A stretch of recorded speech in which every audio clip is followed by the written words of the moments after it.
રાજકોટમાંથી સમાચાર સામે આવી રહ્યા છે।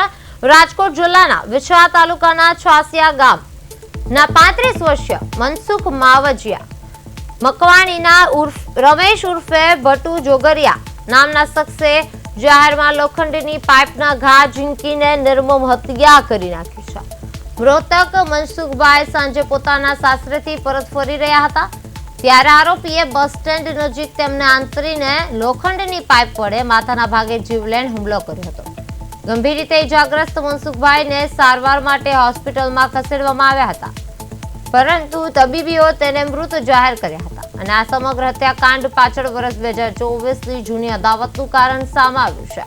આરોપી ભટ્ટુ અગાઉ પણ મનસુખભાઈ સાથે ઝઘડો કરી ચૂક્યો હતો, જેમાં તેને મનસુખભાઈને ગંભીર ઈજાઓ પહોંચાડી હતી અને તેમના માતા પિતા સાથે પણ મારપીટ કરી હતી। ફરિયાદો પાછી ખેંચવા માટે આરોપી સતત મનસુખભાઈના પરિવારને ધમકીઓ આપતો હતો। એટલું જ નહીં, મનસુખભાઈની વાડીએ આવેલું મકાન પણ આરોપીએ સળગાવી દીધું હતું।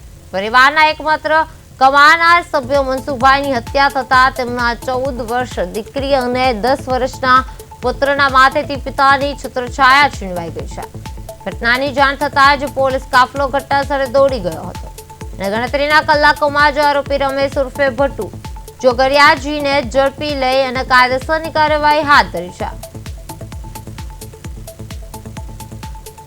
હું હાલીને ગયો આ આવ્યો ને રસ્તામાં આ દવાખાને લઈ આવ્યો, પછી મેં ના ઘરે ઉભા રહ્યા એટલે વાહન મળ્યું ગમે અહીં જઈએ।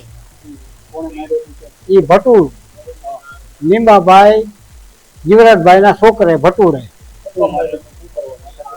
એટલે કાંઈ માથાકૂટ હતી ને એ પેલા એ બાજ્યા હતા હમણાં 15 દી પહેલા એ શું કામ બાજી મને નથી ભાઈ ખબર, ખોટું શું મારે આ ભાઈ નો છોકરો થાય મનસુખ સાહેબ।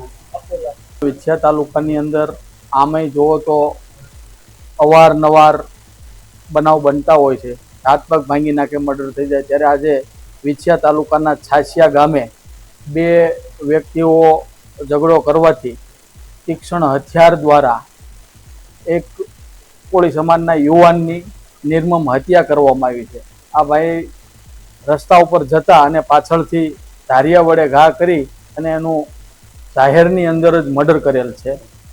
તો આ પ્રકારના અવારનવાર બનતા અટકે એના માટે તંત્ર પાસે અમે અપેક્ષા રાખી કે આ અસામાજિક તત્વોને ડામવા માટે કડકમાં કડક સજા થાય। તાલુકાના છાસિયા ગામ में आज सांजे 2 લોકો વચ્ચે એક માથાકૂટ થઈ, જેમાં એક માણસ જેનું નામ જસમતભાઈ ઉર્ફે મનસુખભાઈ માવજીભાઈ મકવાણા છે, છાસિયા ગામના રહેવાસી છે। એનું આ માથાકૂટમાં ડેથ થઈ ગઈ અને એની ડેડ બોડી છે આ સિવિલ હોસ્પિટલ વિછિયામાં શિફ્ટ કરવામાં આવી છે અને પીએમની કાર્યવાહી સવારમાં કરવામાં આવશે। ઘટના બનતા તુરંત એએસપી જસદન નવીન ચક્રવર્તી સાહેબ, અહીંયાના લોકલ પીએ ડામોર સાહેબ, એલસીબીની ટીમે તમામ લોકો આરોપીને પકડવા માટે પાછળ રહ્યા અને આરોપી ભટ્ટુ જોગરાજીયા છાસિયાનો જ રહેવાસી છે